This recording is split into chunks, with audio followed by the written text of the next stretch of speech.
Time to move? Skip the hassles of selling during the holiday season and sell your home directly to Opendoor. Request an all-cash offer in minutes, close, and get paid in days. You can even pick your close date so you can move after New Year's. Start your move at Opendoor.com or download the Opendoor app. Opendoor is represented by Opendoor Brokerage Inc., license 02061130 in California, and Opendoor Brokerage LLC in its other markets. Terms and conditions apply. This episode is brought to you by Skinny Pop Popcorn. Perfectly popped, endlessly delicious. Oh, so light and crunchy. Skinny Pop Original Popcorn is the snack you've been searching for. Made with just 3 simple ingredients: popcorn kernels, sunflower oil, and salt. Snacking never felt or tasted so good. Perfectly popped, endlessly delicious. Give yourself permission to snack and pick up Skinny Pop Original Popcorn today. Today on the Film and Whiskey podcast, I'm joined by an extra special guest to break down the new movie Wicked. We're talking about it as a movie and as a Broadway adaptation. Then I'm joined by CMO Mike Spadier from Still Austin Distillery, talking about the best marketing campaign of 2024. That's all ahead on Film and Whiskey.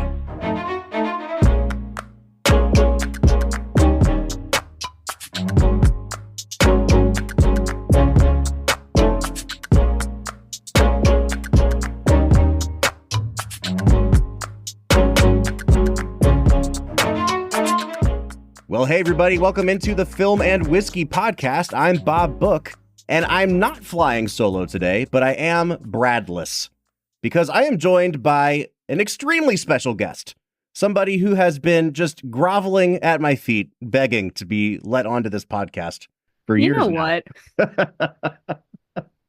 You can probably tell by the resentment in the voice that it is a relative of mine, and it is, in fact, a relative of mine. It's my sister, Julie.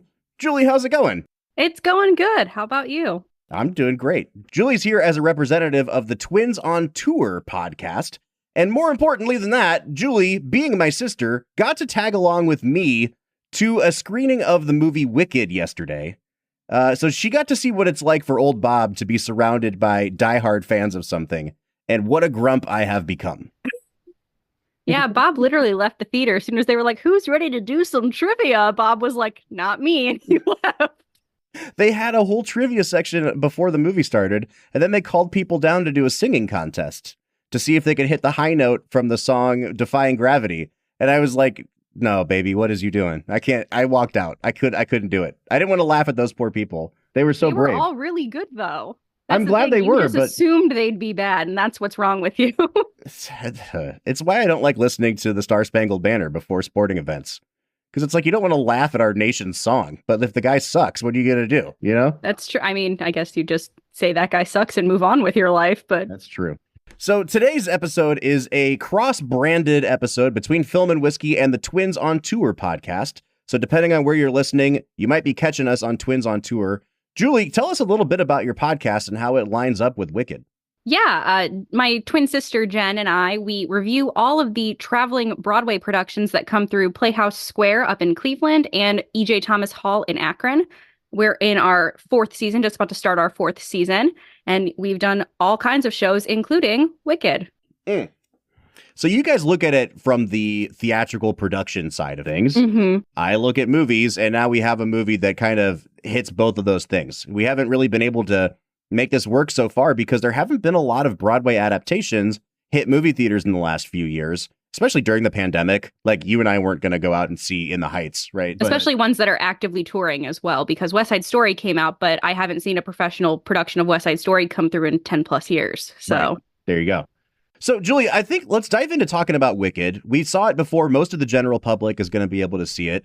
And, spoiler alert, good movie. Excellent movie. I liked this movie a lot, Julie. I'm not going to lie. It was great. Yeah, I was really surprised because the book for Wicked came out in 1995. I've never read the book, but the musical's been around since 2003. And right before the movie started, Bob looked at me and went, I know absolutely nothing about this. And I went, how have you escaped Wicked anything? It's been on Broadway for 21 years now. And he's like, I know Defying Gravity. And that he does not like Indina Menzel's voice. And that's all he knew going into Wicked.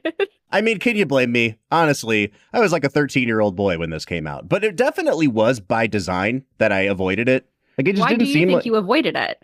it just didn't seem like it was up my alley. I don't know. And I think it was kind of like it was the big diva show on Broadway for a long time. And I think that like I love a good musical. Wicked, just something about it was like it doesn't seem like it's going to be for me. And so I That's went what's into this. shocking. Yeah, well, Is I went because into this. growing up in our house, I know how much The Wizard of Oz was loved in our household. Mhm. And for anything Wizard of Oz related, for you to be like, nah, pass. That's what's shocking to me. What's really shocking is how much of a diva I am, and Bob to Book, not be diva attracted. extraordinaire. So yeah, like the lights go down on this thing, and I look at you, and I'm like, I really don't know. I know Defying Gravity. I am familiar with the song For Good, which is, spoiler alert again, not in this movie. Yeah. But that's pretty much it. So I wanted to bring you on today, Julie, and kind of crash your party on your podcast feed because you know so much more about this musical than I do. And I think we can look at it from your point of view, from the angle of how is this as an adaptation of the stage play? And then kind of talk a little bit more about how is it just generally as a movie. So maybe let's dive into talking about the adaptation of it all. You've seen the Broadway show, I think, multiple times, right? Yep, twice. Okay. How does this stack up to the show? Both in like overall quality, but also in terms of this is a 2-hour and 40-minute movie that only covers part one of the musical. So I'm sure they added a ton of stuff here. Yeah, just for spoiler alert for anyone who has not seen the track listing that was released online several weeks ago, this only covers Act 1 of the musical, which going in, I was really worried seeing that it was a 2-hour and 41-minute runtime or something like that. I went, okay, that's about the runtime of the whole musical. I was really, really impressed with what they did with this. I think John M. Chu was a perfect director to pick for this movie because he really does pour everything he does into his movies. And they really took a lot of parts of the musical. If you listen to our episode on Wicked, it's our longest episode because there is so much that happens in this musical. And one thing that I said in our episode was that Wicked's pacing is really bad because it covers so much in so little time that it takes a while to process. You sit there after the curtain drops on Defying Gravity at the end of Act 1 and you're like, okay, a lot has just happened. And we take our mom to a lot of these musicals usually. And it's usually like telling mom, like, okay, did you understand what was happening here? Did you understand what was happening there? Because it covers a lot of stuff in a short amount of time. And I really appreciated the fact that they took all of those things that maybe were the conversations at intermission from a musical and fleshed them out completely in this movie. There is no question on what's happening or why something's happening in this movie. And I really appreciated that from a storytelling standpoint. It was really nice to see. Did it feel like they fleshed things out like appropriately? Did anything drag for you that like they went overboard on like overcompensating for? I don't think so. I think everything was pretty well paced in this. There were a couple dance numbers, the Ozdust Ballroom in particular. I thought that whole sequence went a little bit too long when Elphaba and Glinda were doing their little dance together. That probably could have been chopped in half and had the same emotional impact on you because it takes about 14 seconds in the musical.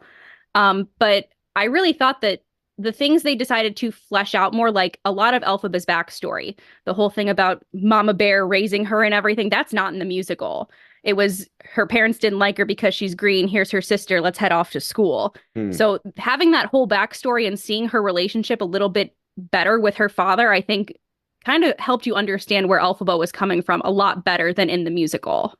I'm realizing now that like we haven't really set the stage for what this musical is for anyone who might not be familiar. Yeah. So it is based on the Wizard of Oz IP. It is essentially the origin story of the Wicked Witch of the West and Glinda the Good Witch. And so you meet Elphaba, who becomes the Wicked Witch of the West, and Glinda when they are, I don't want to say school children, essentially like university students. Yeah. Is that fair? Okay. Yeah. Yep. It's college. Okay. So you meet them in college and they become frenemies and then besties, and then a whole bunch of stuff goes down in the land of Oz, political cover-ups galore, and then Elphaba essentially becomes the scapegoat for all of this. And Julie, you already alluded to this, the movie is left on a cliffhanger as she is kind of driven out of Oz, becoming a fugitive, but, you know, fully empowered by her anthem, Defying Gravity. And that's like the end of the movie right there. Yeah. And the tagline for the musical is so much happened before Dorothy dropped in, because it basically shows you where everything that you're going to see in The Wizard of Oz comes from, which I really enjoy because there's some Easter eggs in this first movie that, if you've seen it, give things away for the second act. But I was in the car with Bob on the way home going, oh my gosh, I could spoil so many things for you. And he's going, don't, because I think I'm in a good place right now. Yeah, I really thought that this movie did a great job of knowing what the audience is probably familiar with from the Wizard of Oz, like, lore, and dropping in what I assumed to be Easter eggs for things that are going to happen in the musical. But, like, most of them went over my head, but I could still tell that they were trying to, like, do a little bit of fan service. But it never felt like pandery. It never felt like the way they do it when you're watching a Marvel movie or something like that. And I really appreciated that because, you know, me being a complete noob to this story, I thought that John Chu and the screenwriters really kind of held my hand and walked me through this world in a way that built out the world, that didn't seem like cloying or like it was talking down to me. And I was also never bored. And that says a lot over the course of 2 hours and 40 minutes. And they really did have a brick of a book, because the book for Wicked is probably like 400 plus pages. Wait, so are you like, when you're saying the book, are you talking this, like the book book that the musical is based off of, Wicked? Like a novel? Yes, there is a whole novel. It came out in 1995 and it's like thick. I've never read it. I've heard really good things though, but they really pulled from the book to fill things in here and to flesh things out more. And again, I haven't read the book, but I think they really did stick to the source material, because everything that's supposed to get hit in the musical gets hit and explained upon. So you can tell they definitely dived back into that original source material to tell this story better. All right, so let's kind of talk about the cast here. And I wanted to go through like all the tiny side characters, because you were telling me, oh, such and such is a guy that was on Broadway. And to be frank, Julie, like, this is a two-person musical. Like, it is. Of course, Michelle Yeoh deserves a mention here, and Jeff Goldblum as the wizard deserves a mention. But even they feel like third-level characters. Do you know what I mean? Like, they're the second or the third and fourth largest characters in the movie, probably. And they feel like they're pushed off to the side because this is such a two-person show. So you've got Ariana Grande as Glinda. You've got Cynthia Erivo playing Elphaba. And they are filling in the shoes that were made famous by Kristen Chenoweth and Idina Menzel, respectively, on Broadway. Who would you like to start with? Because I think both of these performances deserve some discussion here. I honestly could start with either of them. You can tell that on Broadway, Glinda and Elphaba bow together at the end. There is no lead character per se in this musical, even though I personally believe it is Elphaba as the main character of this show. But they put them both up for Best Actress in a Musical. They competed against each other because they agree with your opinion there that it is a two-person leading musical. So, I'm good with starting with either. Let's start with Ariana Grande, because my hottest take on the movie is that Ariana Grande is good, period. Like, I would say she's better than fine. I would say that there are definitely scenes where, especially towards the end of the film, where she's more like exasperated and gets tearful, that she actually brings out the acting chops. But I felt like for about 75% of the movie, her role was to be overblown, mean girl comic relief. And she did that well. But when you're going up against Cynthia Erivo, she's playing a more shallow character, and I also felt like she wasn't really like plumbing the depths that Cynthia Erivo was acting wise either. Yeah, I thought her performance was a complete beautiful homage to Kristen Chenoweth's Glinda, because if you're like me and a nerd, you've watched all the behind the scenes stuff talking about it and her story with trying to get Glinda and how proud she wanted to make Kristen Chenoweth because they're really good friends in real life. You could tell that she put the character work in to make Kristen Chenoweth proud. And I think she did here, because I was really worried with, we all know Ariana Grande is when she sings, she's like, and I'm Ariana Grande. And I was really worried she was going to bring too much of that into this character when she originally was announced as Glinda. You could tell the girl took some voice lessons to make her voice sound operatic. I thought her singing was beautiful in this. She definitely has the physical vocal range to pull this off, which I didn't realize that she could hit that upper register as much as she can. And you were telling me before the film started about Kristen Chenoweth being a trained opera singer before she moved to Broadway. I do think that like some of the really, really high operatic notes Like she hits them. They're not her strong suit. You know what I'm saying? And I think that like if we can move to Cynthia Erivo, I just there's so much surrounding this movie and Cynthia Erivo maybe or maybe not being difficult to work with, and the Don't whole erase her, Bob. the whole don't erase me thing. And I think people are kind of carrying in some ill will towards her as they go into this movie. And once the movie starts, it's like, oh no, Cynthia Erivo is one of the most talented people in the world. Like she does this thing, this kind of knowing sideways little smirk grin that she does 100 times in this movie, and it works every single time. Every time. Yeah. Oh my gosh. The levels of charisma dripping off of this woman are unbelievable. But then she brings so much emotion to every single song in this film that she sings. It was like, I would forget that this was a musical for long stretches because there wouldn't be a number. And especially when they would just plop you into a Cynthia Erivo song, it was like, oh, this is what musicals are supposed to be. Yeah. It's very alphaba of her to have a controversy surrounding her as this huge, important role, probably for at least right now, the defining role of her life so far coming out, that she's got all this controversy. It's very alphaba of her because everywhere alphaba goes, she causes controversy. And I mean, I knew she was going to kill it. I was blown away. Mm-hmm. I mean, like you said, every time they pulled close to her face, and they probably did this after just watching how charismatic she is on screen. Every time they pulled close, you just felt such emotion. And when she cried, I'm finding myself tearing up. I've seen this musical. I know what's about to happen. And I'm sitting there going, oh, she's going to defy gravity. Mm-hmm. She's going to do it, man. The first real song that she gets is kind of Wizard and I. Yeah, it's like the I Want song. It's called The Wizard and I. Again, your boy not familiar with this musical. And it goes the whole Belle in Beauty and the Beast running across an open field at the end of this musical number. By the way, pretty bad CGI in that. That was probably the worst part of CGI in that whole movie was those white cliffs with her just like superimposed standing with her arms up. And yet, we're in a packed theater yesterday. And there's just something special, like when you can feel the charged energy of a crowd watching something. I would have bet my life savings that crowd was about to erupt into applause when she hit the last note of The Wizard and I. I was ready to. I was too. I'm surprised nobody did it. I feel bad that I didn't start that round of applause, but it's kind of a throwaway song in the grand scheme of the musical because you're waiting for something big like Popular or Defying Gravity. And even that number had so much care and effort put into it by Cynthia Erivo that I was like ready to give her a standing ovation right then and there.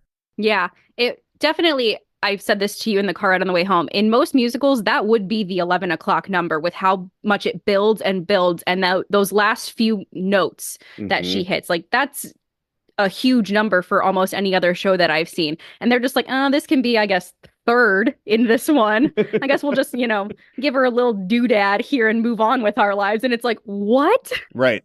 Yeah, that's every other musical's best number by far. Yeah. And she's just like, guess I'll pump this out third and move on with my day. So let's talk about it as a movie a little bit. And obviously you can't separate it from it being a musical or an adaptation.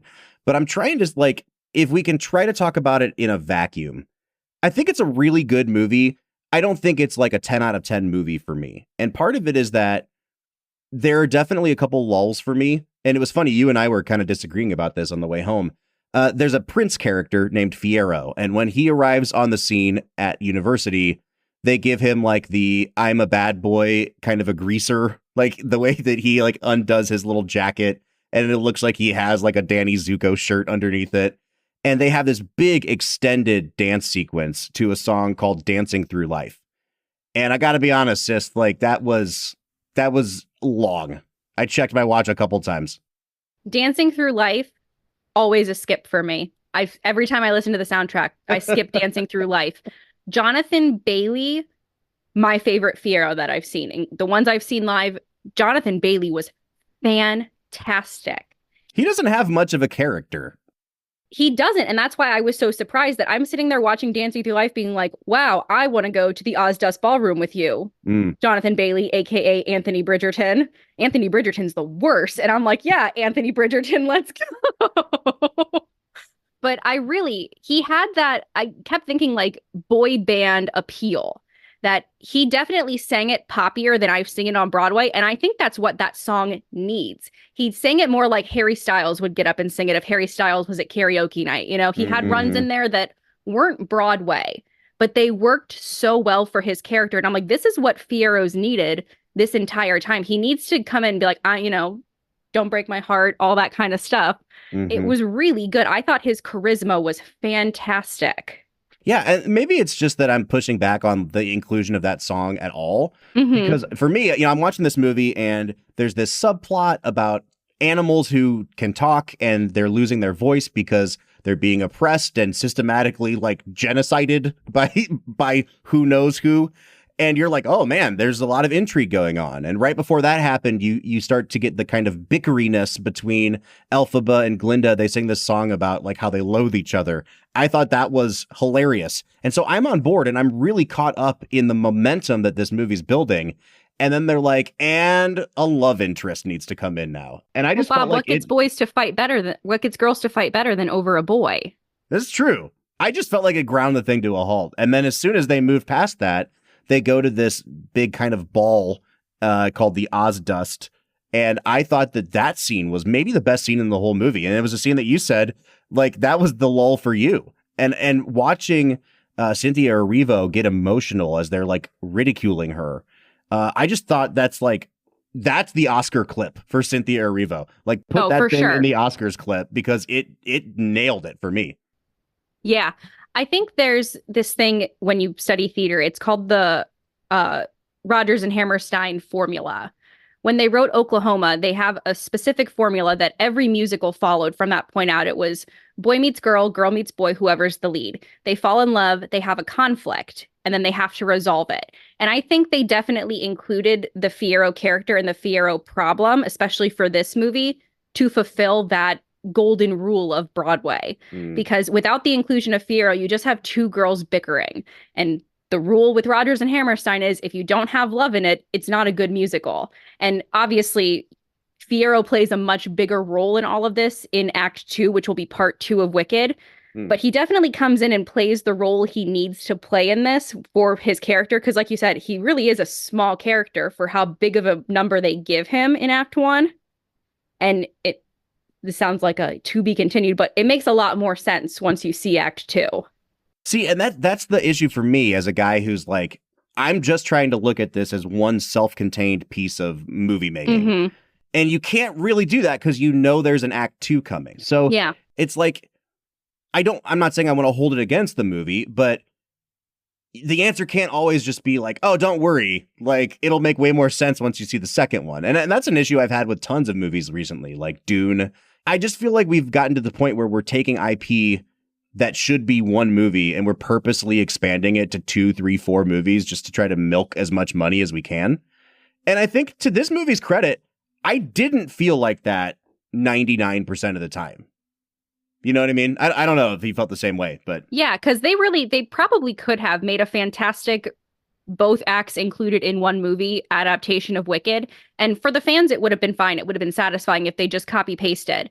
I really do think they took a gamble, though, because I remember me and you were having a conversation before. You were like, man, I didn't expect this many people to show up to this today at the screening we saw. And you're like, I thought like there was a portion of my mind that was like, maybe this thing's going to bomb because they have been pushing this movie harder than anything I recall in the last few years. Yeah.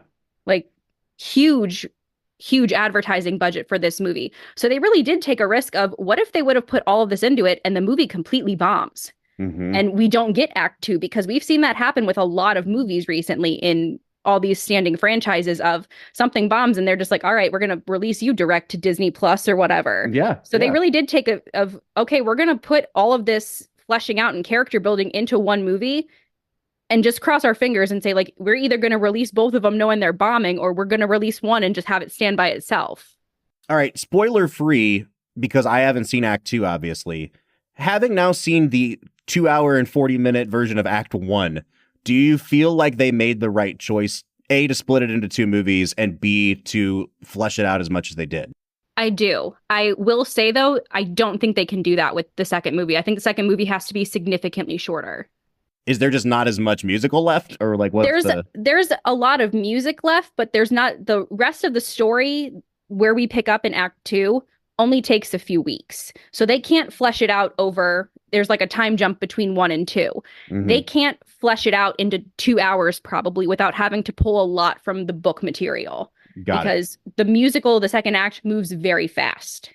Okay. So I think they made the right decision in doing all of this world building, but I don't think the second half of this can be 2 hours and 40 minutes without it really dragging in places.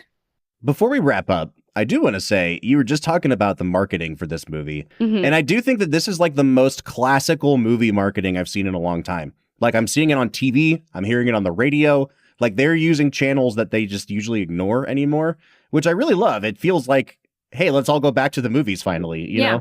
But all of the marketing has been built around that final note of defying gravity. And having now seen the movie, I think it's so brilliant because you know it's coming and you know that's probably where the movie's going to end. And they, even within the song, they keep cutting away. The music keeps dropping. They keep building to it. And every time you think she's going to go to it, she doesn't go to it. And then when it finally happens, it's pretty rare that something gives me chills in a movie theater now. But like legitimate chills at the end of that song. The only thing I was upset about, I don't know if this is a huge spoiler or not, but I discussed this with you as we were leaving the theater. I really wish they would have cut as soon as the note hit like they do on Broadway, because the end of Act 1 in Defying Gravity, she sings the note, everyone in the chorus hits their big note, and then it's blackout. And they showed Elphaba like fly off in glory at the end. And I'm like, that was great. You look great, Cynthia. Proud of you. But that was about 15 extra seconds of just music that we didn't need. I think it would have been a lot more powerful to follow the Broadway there and just black out on the note. Yeah, folks, if sorry for the spoiler, but there's 15 seconds of flying at the end of this movie. I don't know how upset people are going to get. They're going to be like, why would you give that away? Yeah, they probably will. What did you think of the color saturation throughout this movie? That was one thing. Oz is colorful, and there were times where I felt Oz looked muted. Yeah, it was lots of pastels. It wasn't as vibrant as I pictured, because like we all think of the part where Dorothy walks from Kansas into Oz and how big and bright everything was, and I missed the brightness in some parts. Yeah, it had the color palette of like one of those shitty Tim Burton Disney movies. Yeah. You know what I mean? Like it looked exactly like the Tim Burton Alice in Wonderland aesthetic. And that really sucked. I think that they tried to do as much as they could, especially in the early scenes, like when they're doing kind of Ding Dong, the Witch is Dead, of showing like the flowers on the ground looking really vibrant. But even then, it looked like, it's kind of like when you buy a light bulb in your house and you can either buy the ones that are more yellow or the ones that are more like daylight white. It looked like they filmed everything under daylight white in those scenes. And so it still didn't have like that Technicolor pop to it. Yeah, that was the only thing, because I agree with you. Like sets, costumes, like they put in the work and they're going to get up for everything, deservedly so. But that was the only thing, is I just felt the color saturation was off. And that's the biggest thing I've seen online as a complaint from people who have seen the movie early, is that they missed the big brightness. And I agreed with that. Yeah, and I think the only other thing that is like a big hang up for me is I think the CGI is pretty bad, pretty rough in parts. It's hit and miss for sure. Like, and when it's hitting, it's still very obviously CGI. That's the thing, is it's not like seamless. But the very first shot of the movie is this kind of long extended oneer where they're showing like the ruins of the witch's castle, and you see her hat, and then it flies out and follows a monkey, and it's just like everything's CG, and it looked real bad. They even give us our quartet from Wizard of Oz walking back down the yellow brick road, and they were very clearly CGI'd. It looks like a PS2 game. It really was did, so though. rough. Yeah, and so when your movie costs like $200 million, you do kind of hope that it would be a little bit better than that. Yeah. But I think, again, to the movie's credit, it doesn't over-rely on those things. And I think for the most part, you know, the monkeys come back in at the end of the movie, and they're pretty substantial. And so it does, again, it takes it down just a really small peg for me from where it could have been. But I did like that it wasn't over-reliant on CGI. Yeah, I agree. A lot of that stuff, because when you meet the Wizard of Oz, I assumed that the whole mask that Jeff Goldblum talks through when he's "I'm Oz the Great and Powerful," all that, I assumed that was CGI, and that was real. Oh, that's that whole room they were in, because I saw a TikTok last night of people doing interviews on there with Jeff Goldblum, and he's like, nope, this whole thing's real. Like, he was showing how to work it and everything, and I was like, look at you, Jeff Goldblum, you go. All right, I think we should give this movie some final scores here. So I'm looking at it not from like how faithful of an adaptation is it. I'm just trying to look at it as how good of a movie is this? And I think this is like an 8 out of 10 movie. This is really, really darn good. I actually think it's a better movie than In the Heights, which was John Chu's last movie and last adaptation that he did. I think it's right on par with like The Color Purple that came out a couple years ago. I think that the craftsmanship in this movie in terms of like set design, costuming, incredible. Like it's gonna be nominated for a ton of Oscars. And it feels like big old fashioned movie making in a lot of ways. I had a blast, Julie. I'm going to give it an 8 out of 10. I think I'm looking at this more from a movie or a musical to movie adaptation instead of just like, I'm going to score it as a movie because that's your thing, Bob. So I'm going to score it as like how good of an adaptation I think. This is up there with me, probably with Hairspray. Hairspray is one of my favorite all-time movie musical adaptations. I really think this was a fantastic adaptation of a musical to a movie. They really did the homework and went through and got the things they needed to help the audience who, like you, were not familiar with what Wicked is about to understand it completely and to get invested in the world. I'm going to give it a 9.5 out of 10 because Wow. I went in expecting to be disappointed and it surpassed it at every level for me. Because when you look at something as iconic and as big and as influential as Wicked has been on Broadway, you expect it to disappoint you, and it did not disappoint me at all. Well, that's awesome. All right. So it's an 8 for me. It's a 9.5 from the Twins on Tour podcast over here. You're welcome, Jen. I scored it for you. For an average of an 8.75 out of 10. Wicked is in theaters today, folks. Go see it. It's a good Thanksgiving movie. It is. It's a good family film. Julie, it's good to have you on the show. Yeah, I mean, we've been talking about having you on for so long. You guys are Harry Potter experts, and we did all 8 Harry Potters without having you on. So I was very bitter about that. This is me making it up to you. Thank you so much. Julie, where can we find you? And tell us the handles for Twins on Tour. All right. So we're everywhere you can listen to a good old podcast. On Instagram, we are the.twins.on.tour1. Because that's the only name it let us pick. We are on Threads at Twins on Tour. We are on Facebook, the Twins on Tour podcast. And you can pretty much just find us anywhere. You Google the Twins on Tour podcast. We're the first thing that pops up. There you go. All right, let's get to my interview with Mike Spadier from Still Austin Distillery. So, you want to be a marketer. It's easy. You just have to score a ton of leads and figure out a way to turn them all into customers. Plus, manage a dozen channels, write a million blogs, and launch 100 campaigns all at once. When that's done, simply make your socials go viral and bring in record profits. No sweat. Okay, fine. It's a lot of sweat. But with HubSpot's AI-powered marketing tools, launching benchmark-breaking campaigns is easier than ever. Get started at HubSpot.com/marketers. This episode is brought to you by Amazon. The holidays are here, and you know what that means? It's time to get your friends and family the gifts they deserve. Take the stress out of shopping with Amazon's great deals and low prices on a huge range of items from toys to tech and much more. Whoever you're gifting for, Amazon has great prices on everything you need this holiday season. Shop Black Friday week deals now.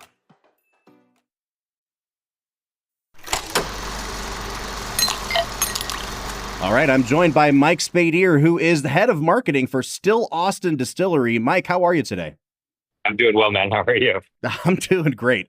Folks, it's not super often that my day job and my podcast job overlap like this, but as you guys know, I'm a marketer by day, and I saw a really exciting marketing campaign kind of come across the internet over the last week. It hit Instagram pretty hard, and people are justifiably freaking out about it because Still Austin, who you may remember from some of our reviews on this podcast based out of Austin, Texas, is really disrupting the industry with this new campaign. Mike, before we even really dive into the specifics of the campaign, first of all, thank you so much for being here. Tell us a little bit about your history with the brand. How long have you been doing marketing for them? Yeah, so thanks for having me on, first of all, and for the kind words. I've been working with Still Austin since about 2020. So I used to own a marketing agency here in Austin, and Still Austin became one of my clients. And we were doing kind of digital advertising, social media content, design, things like that.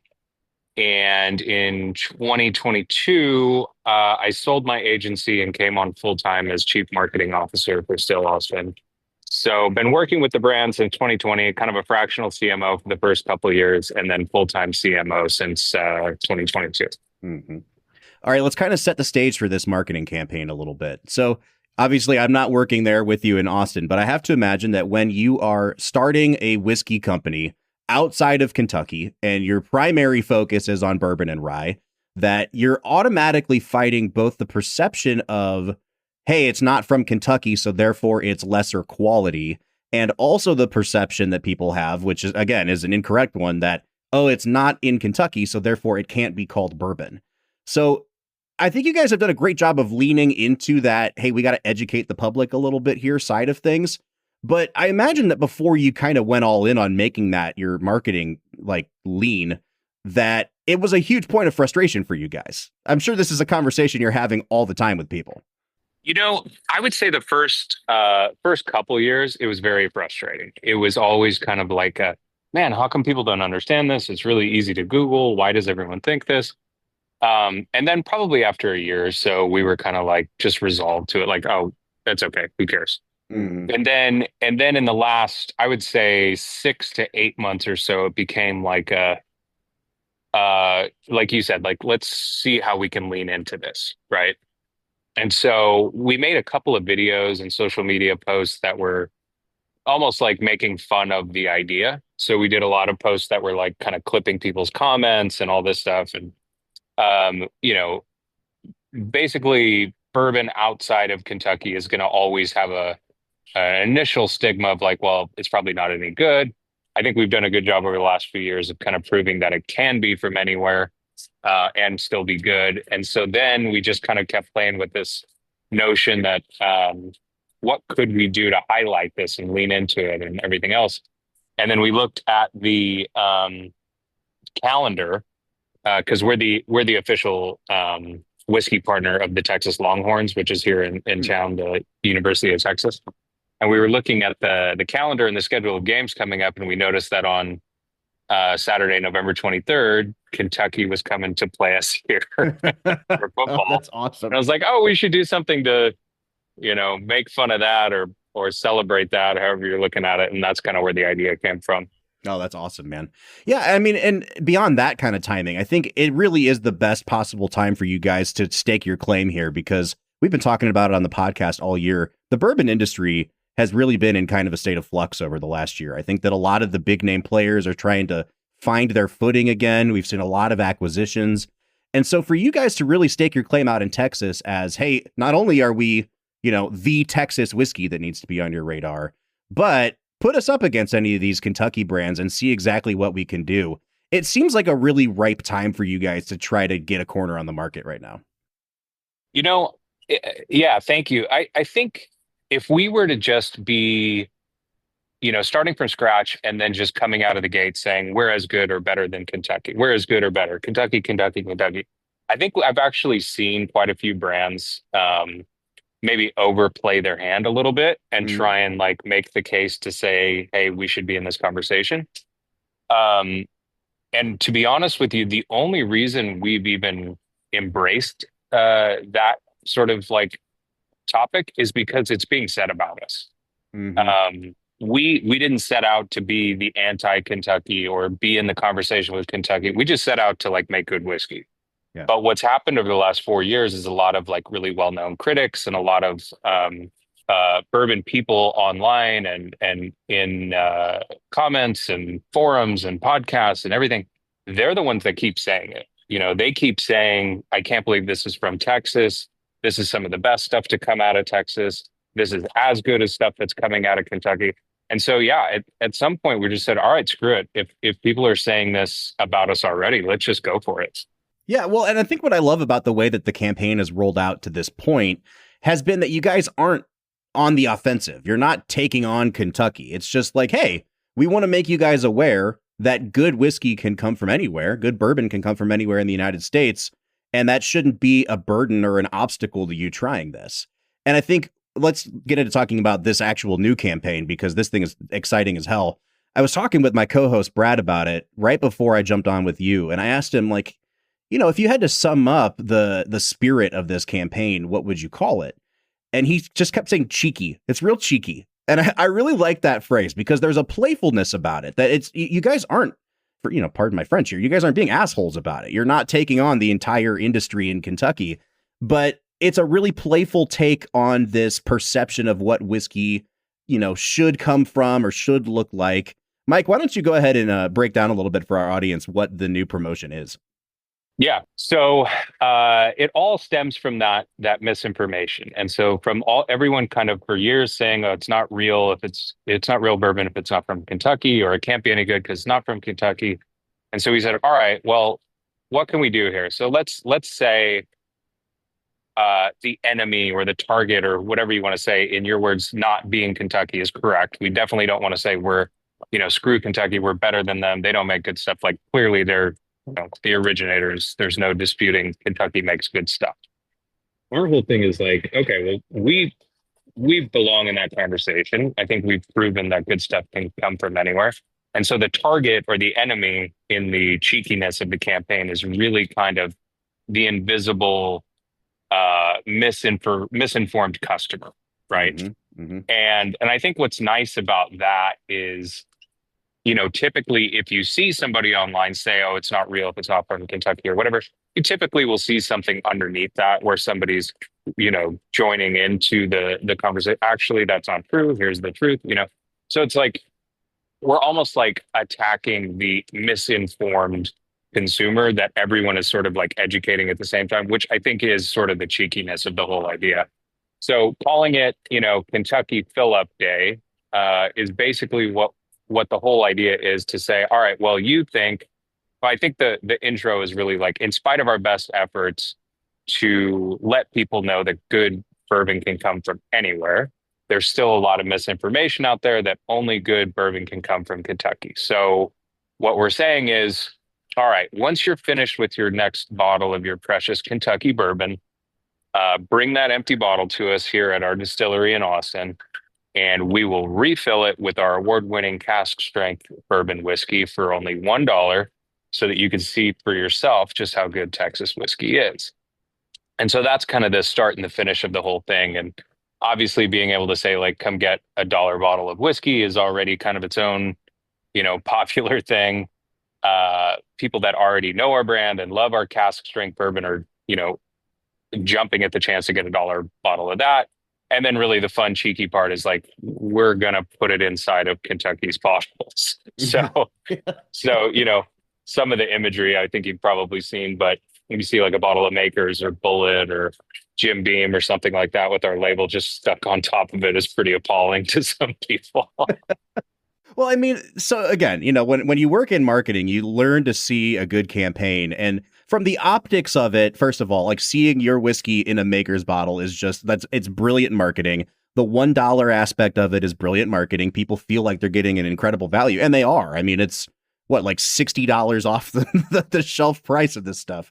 But then I have to also imagine that like your bosses are pretty happy with this as well, because you've already made the product. Like it's stuff you guys have on hand that you're able to, essentially be a loss leader for you guys. It's just, dude, I don't know what else to tell you, but this is, for me, the most brilliant marketing campaign I've seen in the alcohol space this year. I really appreciate that, man. I think the team is really excited about it. We were really, as you said, your bosses are happy. I was expecting the bosses to shut this down after. This is one of those campaigns where, like, I'm sure you understand this, but you sit around with your team, you come up with weird ideas all day long, and then every once in a while you go, oh, that's kind of fun, or that's really interesting. Let's run that up the flagpole. And this was one of those ideas where, we were fully expecting once we go run this up, they're just going to say, oh, that's funny, but yeah, there's no way we could do that. And, the further we got through the planning and everyone just kept saying, yeah, I love it, let's go for it, I was like, it's eventually someone's going to say no to this, right? And nope. They let us do it.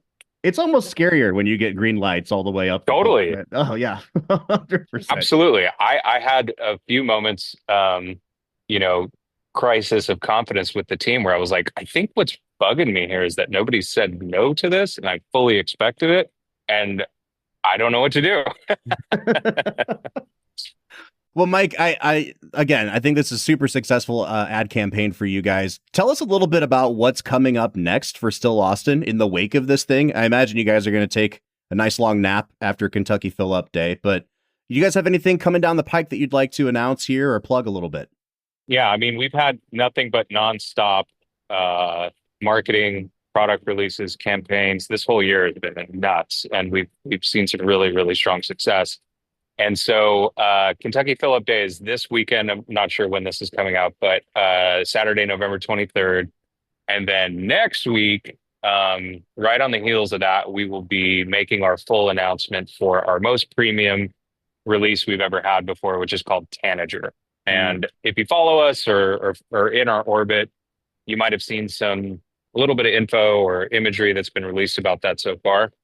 Our most premium release, it's a really, really cool mix of old world techniques from our master blender, Nancy Fraley, that she's learned from Armagnac and Cognac regions. And the mash bill is a red, white, and blue corn mix, and really, really interesting process for how this thing was made. And if you're familiar with slow water reduction, how we kind of reduce our bourbon now, where we slowly add water over time. This is kind of like a successor to that, a little bit more interesting in the way the process works. And I think on the site, you'll be able to kind of read all about it, but it's this process called Petit Eau, which they use in Cognac and Armagnac. And essentially what it is after we've extracted whiskey from a barrel, we then add water back to the barrel, and that water ages in the barrel. And so the water is taking on all kinds of wood sugars and flavors and characteristics of that spent barrel over the course of a year. And then it takes on 20 to 50 kind of proof actually of alcohol. And then instead of adding water like we normally would in the process, we actually take whiskey that we've been aging for 5 or 6 years and then add it to the water. And so the water creates this really interesting mouthfeel and super long lingering finish. And Nancy, who our master blender, sort of kind of created this cigar blend bourbon. And so with this whole process, it's our very first cigar blend bourbon. It's called Tanager, and it's going to be awesome. Folks, this has been Mike Spadier. He is CMO over at Still Austin, and he has headed up the best ad campaign of 2024 in the spirits realm. Mike, thank you so much for joining us today. I appreciate it, man. You can find Film and Whiskey on Facebook, Twitter, Instagram, TikTok, or YouTube at Film Whiskey, or you can jump into our Discord server. We're on there every single day talking to you guys, fans of the Film and Whiskey podcast, about Wicked, about Broadway, about anything you want. You can find the link to our Discord at the end of every single one of our show notes. We'll be back next Tuesday with a regularly scheduled episode, but until then, I'm Bob Book, and we'll see you next time.